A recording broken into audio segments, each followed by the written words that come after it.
Everyone, রাত পোহালেই তোমাদের PSC clerkship পরীক্ষা অনেকখানি প্রস্তুতি নিয়েছো তোমরা। এখানে মেন্সে কেবলই দুটো সাবজেক্ট, ইংলিশ এবং বাংলা। কিন্তু বিষয়টা হচ্ছে ডেসক্রিপটিভ রাইটিং, যেটা নিয়ে আমাদের বেশ খানিকটা ভীতি থাকে।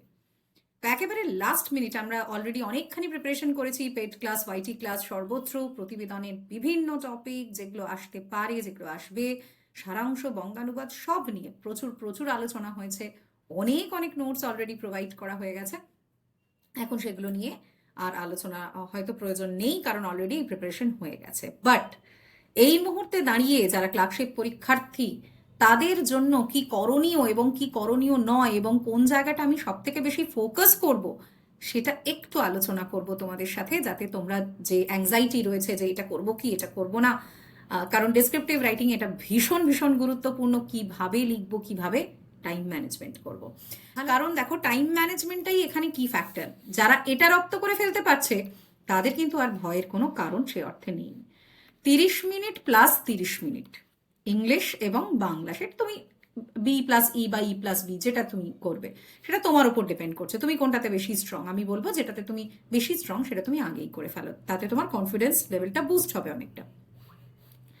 যেটা আমাদের ফোকাস করতে হবে যে 30 মিনিটের একটা মিনিটও বেশি আমরা এই দুটোর কোনোটাতেই ব্যয় করব না, না ইংলিশে না বাংলায়। বরঞ্চ আমরা চেষ্টা করব 2 মিনিট সময় বাঁচাতে। সেই কারণে আমি বাংলাটা নিয়েই বলি, তার কারণ যেহেতু বাংলাই আমি পড়াই, তোমাদের পড়িয়েছি বাংলা। তো বাংলার টাইম ম্যানেজমেন্টের ক্ষেত্রে প্রথমেই আমরা শুরু করব বঙ্গানুবাদ দিয়ে, কারণ বঙ্গানুবাদের একটা আনসারের যে সাপোর্টটা সেটা তোমার সামনে আছে, তোমাকে আলাদা করে ভাবতে হচ্ছে না। তাই একদম প্রথমে আমরা যখন লিখতে শুরু করি, তখন কিন্তু আমাদের মাথা এবং হাত দুটোই ভালোভাবে চলে না, একটু সময় লাগে আর কি ডেসক্রিপটিভ রাইটিংয়ে। তো বঙ্গানুবাদটা 5 মিনিটের মধ্যে কমপ্লিট করব, পুরোটা একবার পড়বো তারপর লিখবো, এসব একদম করতে চেও না। একটি করে বাক্য পড়বো। আমি তোমাদের আগে শিখিয়ে দিয়েছি অলরেডি যে বাক্যানুসারী বঙ্গানুবাদ কেমন করে করতে হয়। তো সেই বঙ্গানুবাদগুলো আমরা একটি করে লাইন পড়বো এবং লিখতে থাকবো। টেন্সটা মেনটেন করব, বাংলা বাক্যের গঠনটা মেনটেন করব, আর কি মেনটেন করব, কিওয়ার্ডস মেনটেন করব। এগুলো মেনটেন করে লিখতে থাকবো, ব্যাস, মেক ইট সিম্পল। 2 নম্বরে আমরা কি করছি, 2 নম্বরে সারাংশ করছি। সারাংশে কিন্তু আমাদের প্যাসেজটা পড়তে হচ্ছে। 1 মিনিট সময় দিই পড়ার জন্য, বাকি 6 থেকে 7 মিনিটে আমি লেখাটা কমপ্লিট করার চেষ্টা করব। ম্যাক্সিমাম হলে টোটাল মিলিয়ে 10 মিনিট, এটা ম্যাক্স ম্যাক্স 10 মিনিট।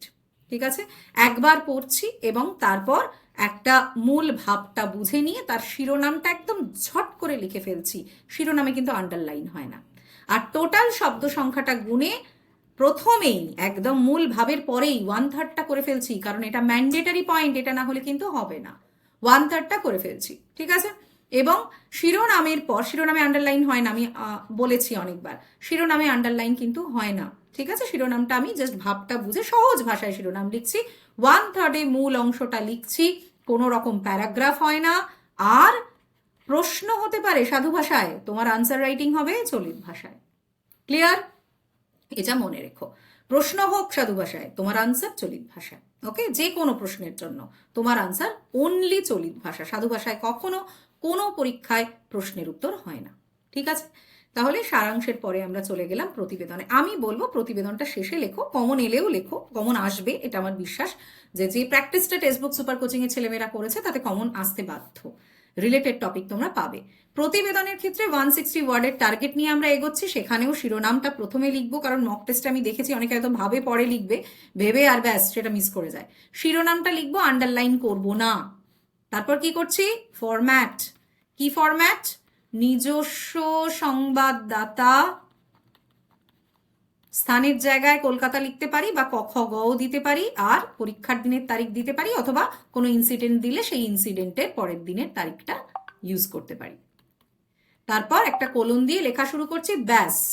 ফরম্যাটের নম্বরটা আমায় পেতেই হবে, শিরোনামের নম্বর আমাকে পেতেই হবে, এটা মনে রেখো। তারপর লেখা স্টাইল তো রয়েছে, 3টে প্যারাগ্রাফে লিখছি, ডেটা দিয়ে যেমনটা শিখেছি তেমন ভাবে লিখছি। এবার একটা কনফিউশন থাকে, ম্যাম নীলকালি কালোকালি ব্যবহার করব না নীলকালি কালোকালি ব্যবহার করব না, একটাই, যদি কালোকালি ইউজ করি কালোকালি, যদি নীলকালি ইউজ করি নীলকালি, ঠিক আছে। দ্বিতীয়, সারমর্মে কোনো রকম প্যারাগ্রাফ করব না, প্রশ্নে প্যারাগ্রাফ থাকলেও প্যারাগ্রাফ করব না, মনে থাকে যেন। বঙ্গানুবাদে যদি প্যারাগ্রাফ থাকে, না থাকার চান্সেস বেশি, যদি থাকে তাহলে প্যারাগ্রাফ করব। প্রতিবেদনের ক্ষেত্রে 3টে প্যারাগ্রাফেই লেখার চেষ্টা করব, কারণ 3টে প্যারাগ্রাফে গঠনটা ভালো বোঝা যায়, এবং 160 মিনিমাম ওয়ার্ড টার্গেট করে লিখবো। ঠিক আছে, আমি কিন্তু এটা বাংলার জন্যই বলছি। ইংরেজির যিনি যারা পড়িয়েছেন, যেমন আমাদের প্ল্যাটফর্মে গৌতম স্যার পড়িয়েছেন, তো স্যার এই ইংলিশের ব্যাপারটা বলতে পারবেন। আমি বাংলার বিষয়টা বলছি, হয়তো বিষয়টা কমনই, তাও আমি তো এক্ষেত্রে বলতে পারি না, যেহেতু আমি তোমাদের বাংলাটাই পড়াই, সেজন্য আমি বাংলাতেই বলছি। তো টার্গেটটা আমি 160 রাখার চেষ্টা করব, তাহলে নিশ্চয়ই 160 মধ্যে বিষয়টা আমি লিখে ফেলতে পারবো। এখানে time 12 to 15 minutes, 12 to 15 minutes, তার বেশি সময় লাগার কথা নয়। এতদিন আমরা মক টেস্ট প্র্যাকটিস করেছি, এতদিন আমরা বিভিন্ন লেখা প্র্যাকটিস করেছি। কি ধরনের টপিক অলরেডি দেখে ফেলেছো তোমরা, আমি জানি। কন্টেম্পোরারি টপিক, সমসাময়িক বিষয়গুলো পুরোটাই দেখে যাব। খুব বেশি রাজনৈতিক বিষয় বা যেগুলো ধরো বিতর্কিত বিষয়, এগুলো আসে না, এগুলো আসে না। সাধারণ যেগুলো কমন টপিক, সেগুলোর ওপর দূষণ হতে পারে, ঠিক আছে, বিভিন্ন রাজ্য সরকারের প্রকল্প বা কর্মসূচি হতে পারে, দুর্ঘটনা হতে পারে, রেল দুর্ঘটনা, বিমান দুর্ঘটনা, পথ দুর্ঘটনা, সেভ ড্রাইভ সেভ লাইফ হতে পারে, দূষণের বিভিন্ন প্যারামিটার্সগুলো হতে পারে, বিশ্ব উষ্ণায়ন হতে পারে, বন্দে মাতরমের 150 বছর হতে পারে, মেয়েদের ওয়ার্ল্ড কাপ জয় হতে পারে। এই ধরনের কন্টেম্পোরারি টপিক যেগুলো অলরেডি আলোচনা হয়েছে, সেগুলো দেখে যাও। ঠিক আছে, তাহলে এই খুব সামান্য কিছু কথা বললাম, বেশি সময় তোমাদের নষ্ট করবো না। আর যদি মনে করো রিভিশন ক্লাসেসগুলো একটু দেখা দরকার, দেন অবশ্যই তোমরা দেখে নিও।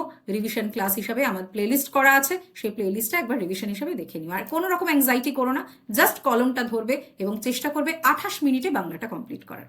আর 3টেই যদি কমপ্লিট করে আসো এবং এই লেখার মান যেটা এতদিন তোমাদের শিখিয়েছি সেটা বজায় রাখতে পারো, তাহলে কিন্তু 40+ আশা আমরা একেবারেই করতে পারি। ঠিক আছে, so thank you everyone and best of luck সবাইকে। অনেক অনেক শুভকামনা, খুব ভালো হবে পরীক্ষা। হয়তো অ্যাংজাইটি করো না, অনেকখানি পরিশ্রম করেছো, অ্যাংজাইটি করে কিন্তু পরীক্ষাটা খারাপ করো না, পরীক্ষা ভালো হবে, নিশ্চয়ই ভালো হবে। কনফিডেন্সটা রাখো সবাই, ওকে? বেশ, আরও একটা বিষয়, অবশ্যই তোমরা অনেকেই জানো যে আমাদের টেক্সট বুক সুপার পাস সিলেকশনটা কাউন্টডাউন শুরু হচ্ছে কেবলমাত্র 28 ডিসেম্বর থেকে।